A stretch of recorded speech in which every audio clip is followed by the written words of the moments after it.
أعوذ بالله من الشيطان الرجيم بسم الله الرحمن الرحيم الحمد لله رب العالمين الصلاة والسلام على أشرف الأنبياء والمرسلين وعلى آله وصحبه أجمعين اللهم اجعلنا منهم ومن الذين آمنوا وعملوا الصالحات وتواصوا بالحق وتواصوا بالصبر فاذكروا الله كما علمكم ما لم تكونوا تعلمون رب اشرح لي صدري ويسر لي أمري واحلل عقدة من لساني يفقهوا قولي اللهم ثبتنا عند الموت بلا اله الا الله يا مقلب القلوب ثبت قلبي على دينك ربنا لا تزغ قلوبنا بعد إذ هديتنا وهب لنا من لدنك رحمة إنك أنت الوهاب بسم الله الرحمن الرحیم. آج کی جو آیت ہے اس میں ڈیٹیل سے جانے سے پہلے میں ایک چیز جو کل ہم ڈسکس کر رہے تھے وہ تھا کہ ما اخفی لهم من قرۃ اعین جزاء بما كانوا یعملون کہ بلیورز کے لیے جو مومن ہیں ان کے بارے میں اللہ تعالیٰ نے ذکر کیا کہ وہ اتنی اسٹرگل کرتے ہیں ڈیلی بیسس پہ. ان کی جو اسٹرگل ہوتی ہے اس کو اللہ تعالیٰ دیکھتے ہیں، اور جو انہوں نے خفیہ کچھ نیکیاں چھپا کے رکھی ہوئی ہوتی ہیں، وہ جو اسٹرگل کرتے ہیں وہ بھی ہر ایک وہ کسی کو بتا تو نہیں سکتے نا، ان کی انٹرنل اسٹرگل ہے.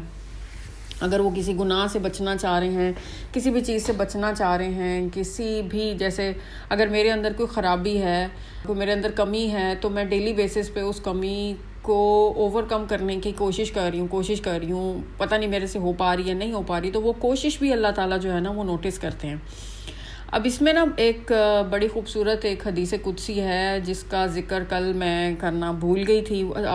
ہم سب نے بچپن میں سنی ہوگی کہانی. ایک حدیث قدسی ایسی حدیث ہوتی ہے کہ جس میں اللہ پاک مطلب وہ قرآن میں وہ چیز مینشن نہیں ہوتی، لیکن اللہ پاک کی ہی وہ کہے ہوئی کلام ہوتا ہے، لیکن رسول پاک صلی اللہ علیہ وسلم کی زبان سے نکلے ہوئے الفاظ ہوتے ہیں، لیکن وہ قرآن میں موجود نہیں ہوتے.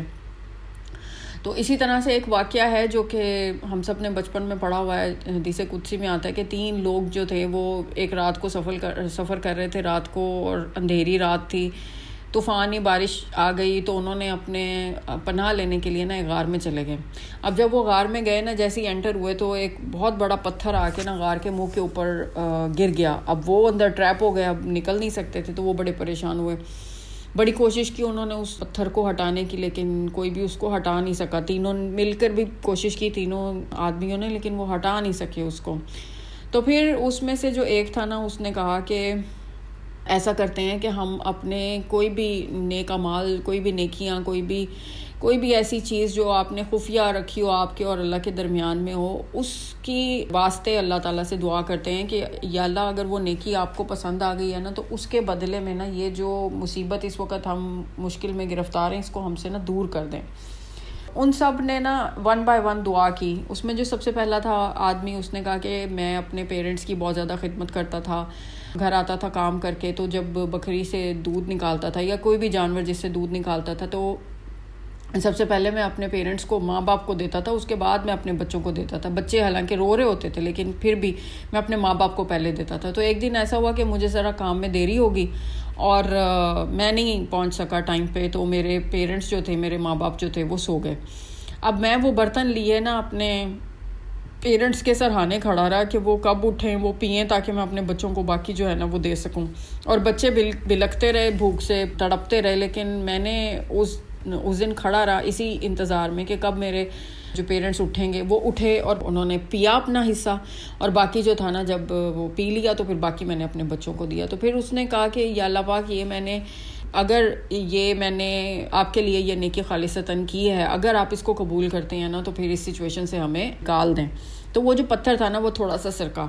پھر جو دوسرا آدمی تھا نا، اس نے کہا کہ میری ایک کزن تھی، وہ مجھے بہت خوبصورت لگتی تھی اور میں مطلب اس کے ساتھ نا غلط کام کرنا چاہتا تھا. تو ایک دفعہ ایسا ہوا، میں نے اس کو کوشش کی مطلب اس کو سیڈیوس کرنے کی، لیکن اس نے نا انکار کر دیا. ایسے ہی وہ انکار کرتی رہی. ایک دفعہ ایسا ہوا کہ بہت زیادہ قحط سالی آ گئی، اور وہ نا میرے پاس آئی مدد کے لیے اس نے مجھے پکارا. تو میں نے اس کو کہا کہ میں تمہیں نا 120 دینار دوں گا. اس وقت سونے کے سکے چلتے تھے، تو 120 دینار تمہیں دوں گا، تو لیکن تمہیں اپنے آپ کو میرے حوالے کرنا پڑے گا. تو اس نے، وہ بیچاری پریشان تھی بھوک سے، تو اس نے راضی ہوگی. جب وہ میرے پاس آئی تو اس نے کہا مجھ سے کہ اللہ تعالیٰ سے ڈرو، اور مطلب نکاح جو ہے وہ لافل طریقہ ہے نا، اس کے ذریعے سے اگر مجھے تم چھوؤ گے تو وہ زیادہ بہتر ہے، بجائے اس کے کہ تم غلط جو ہے وہ رستہ اختیار کرو. تو کہتا اس وقت جو تھا نا، اس لمحے میں نے میں اٹھا, مجھے اللہ کا خوف پیدا ہوا اور میں نے اس کو چھوڑ دیا, حالانکہ وہ مجھے سب سے زیادہ پیاری تھی. اور میں نے اس کو یہ بھی کہا کہ یہ جو میں نے تمہیں سونے کے سکے دیے نا, اس کو تم رکھ سکتی ہو, تمہیں اس کو مجھے ریٹرن کرنے کی ضرورت نہیں ہے. اچھا, اب اس نے پھر اللہ تعالیٰ سے فریاد کی کہ یا اللہ پاک, اگر میں نے یہ آپ کے لیے کیا ہے خالصتاً آپ کو خوش کرنے کے لیے, آپ کو راضی کرنے کے لیے کیا ہے, کیونکہ اس وقت آپ کا خوف میرے دل میں آ گیا تھا, تو آپ اس سچویشن سے ہمیں نکال دیں. تو اللہ تعالیٰ نے پھر وہ جو تھا نا, وہ پتھر مزید سرک گیا تھوڑا سا, لیکن وہ اتنا نہیں تھا ابھی کہ وہ تینوں باہر اس میں سے نکل سکتے تھے. پھر جو تیسرا آدمی تھا نا, اس نے کہا کہ میں نے اپنے کچھ لیبرز تھے, میں نے اپنے کچھ لوگ تھے, ان کو رکھا ہوا تھا. اس میں سے ایک جو تھا نا, وہ بغیر ویجز ہوتی ہیں, جو تنخواہ ہوتی ہے, وہ لیے ہوئے نا ایک آدمی چھوڑ کے چلا گیا. اچھا, اب اس نے وہ اپنی تنخواہ کیونکہ نہیں لی, تو اس نے کیا کیا کہ اس کی جو پیسے تھے نا, اس کو انویسٹ کر دیا, مطلب مزید کوئی لینڈ خرید لی یا کوئی اینیملز خرید لی. اب وہ اتنی اللہ تعالیٰ نے برکت ڈالی کہ وہ بڑھتا ہی گیا, بڑھتا ہی گیا, بڑھتا ہی گیا.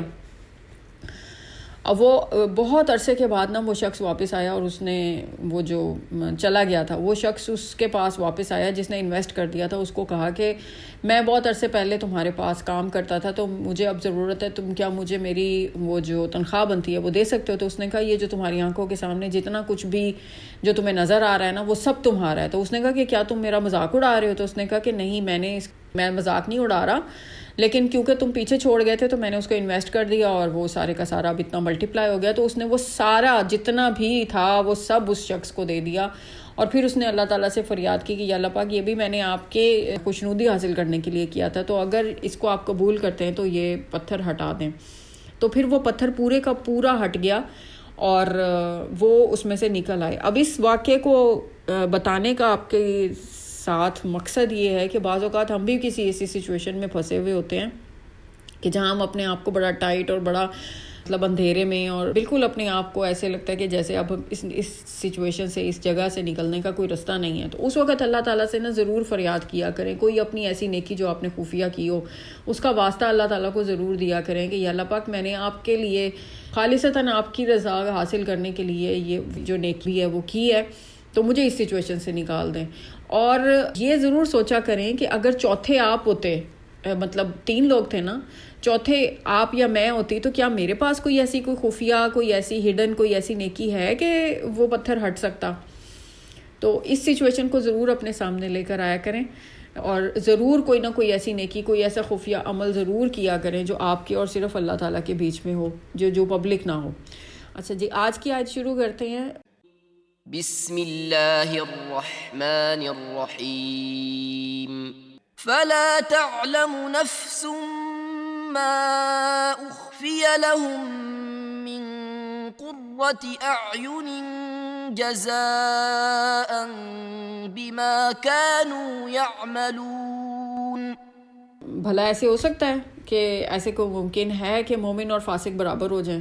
برابر ہو ہی نہیں سکتے. اچھا, اب اس کے بارے میں نا, اس کے شان نزول کے بارے میں ایک واقعہ ہے جو اس اسپیسیفک آیت کی ریویلیشن کے پیچھے ایک کیا بیان کیا گیا ہے, جو کہ حضرت ابن عباس رضی اللہ عنہ سے روایت ہے کہ 2 اسپیسیفک اوکیزن تھا کہ جس میں حضرت علی ابن طالب جو تھے نا, جو کہ رسول اللہ صلی اللہ علیہ وسلم کے کزن بھی تھے اور پھر داماد بھی تھے, ان کا ایک نا بحث ہو گئی عقبہ ابن ابی معیط سے. یہ ان کا نا ایک بحث ہو گئی. تو اس نے کہا کہ جی تم جو ہو نا, حضرت علی رضی اللہ تعالیٰ عنہ کو اس نے کہا کہ تم جو ہو نا, تم کچھ بھی نہیں ہو, میرے پاس زیادہ تم سے طاقت ہے, میں تم سے زیادہ ٹف ہوں, میں تم سے زیادہ اچھے طریقے سے بات کر سکتا ہوں, میرے میں زیادہ لیڈرشپ سکلز ہیں, تم میں کچھ بھی نہیں ہو. تو حضرت علی نے اس کو رسپانس دیا کہ تم چپ ہو جاؤ, کیونکہ تم سے کچھ بھی نہیں ہو سوائے فاسق کے.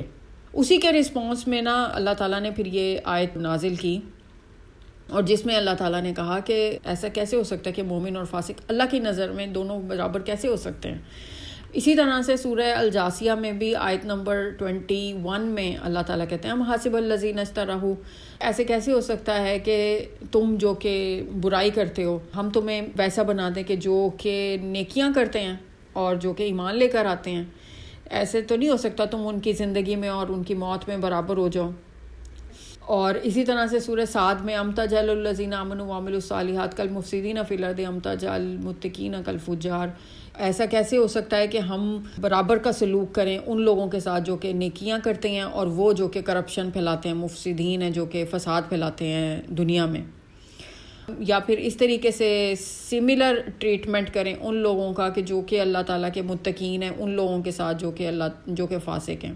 اسی طرح سے سورہ حشر میں آیت نمبر 20 میں آتا ہے لا یستوی اصحاب النار و اصحاب الجنہ اصحاب الجنۃ هم الفائزون, کہ ایسا ہو ہی نہیں سکتا کہ دونوں برابر ہوں. جو پیپل آف پیراڈائز ہیں, یہ اصحاب النار ہیں, اصحاب الجنہ, وہ ایک برابر ہو ہی نہیں سکتے. لا یستوی, وہی سیم ورڈ استعمال ہوا ہے جو یہاں پہ استعمال ہوا ہے, برابر نہیں ہو سکتے, کیونکہ جو جنت کے لوگ ہیں وہی تو کامیابی والے لوگ ہیں. اچھا, اب یہاں پہ جو مومن کا ورڈ استعمال ہوا ہے, مومن میں نے آپ کو پہلے ہی کافی ڈیٹیل سے پہلے ایکسپلین کیا ہے کہ مومن وہ ہوتے ہیں جو کہ غیب کے اوپر ایمان لے کر آتے ہیں, اور ان کا جو ایمان ہوتا ہے نا وہ صرف ایک وربل ایک پریکٹس نہیں ہوتی, بلکہ ان کے دل کے اندر وہ اتنا انٹرنلائز ہو چکا ہوتا ہے کہ وہ پھر سارے عمل کرتے ہیں. اور پیچھے ہم نے بڑی ڈیٹیل سے اس کے بارے میں پڑھا. اب فاسق ایسے کو کہتے ہیں, بیسیکلی اس کا مطلب یہ ہوتا ہے کہ ڈیویٹ ہو جائے, جو کہ سیدھے راستے سے ہٹ جائے. جیسے آپ موٹر وے پہ جا رہے ہیں, ہلکا سا آپ نے غلط ٹرن لیا تو آپ بالکل ہی ایک علیحدہ جگہ پہ نکل جاتے ہیں, اور پھر آپ کو بڑا لمبا ایک روٹ لے کے واپس آنا پڑتا ہے دوبارہ سے اس موٹر وے پہ چڑھنے کے لیے. اسی طرح سے جو فاسق ہوتے ہیں نا وہ اللہ تعالیٰ کے راستے سے ذرا سا ہٹ جاتے ہیں, اور پھر جو اللہ تعالیٰ نے باؤنڈریز بنائی ہوئی ہیں نا ان کے اندر نہیں رہتے, اس لیے ان کو فاسق کہا جاتا ہے. اچھا, فاسق میں پھر سارے آ جاتے ہیں, سینرز بھی آ جاتے ہیں. نام سے مسلمان اپنے آپ کو کہتے ہیں لیکن میجر سنز کرتے ہیں, گناہ کبیرہ کرتے ہیں, اس کو بھی فاسق کہتے ہیں. پھر جو بھی ٹرانسگریسرز ہیں ان کو بھی کہتے ہیں, ڈسبیلیورز کو بھی کہتے ہیں. مطلب اس کے اندر سارے کی ساری کیٹیگری آ جاتی ہے. لا یستوون, وہ برابر بالکل بھی نہیں ہو سکتے. تو اس میں بیسیکلی اللہ تعالیٰ یہ اس واقعے کے بیس پہ اللہ تعالیٰ کہنا چاہ رہے ہیں کہ ایسا ہو ہی نہیں سکتا کہ مومن اور فاسق برابر ہو جائیں, ہو ہی نہیں سکتا, ایسا ہے ہی نہیں. مطلب مومن اور جو فاسق ہیں وہ برابر ہو ہی نہیں سکتے. بارک اللہ لی ولکم فی القرآن الحکیم ونفعنی وایاکم بالآیات و ذکر الحکیم.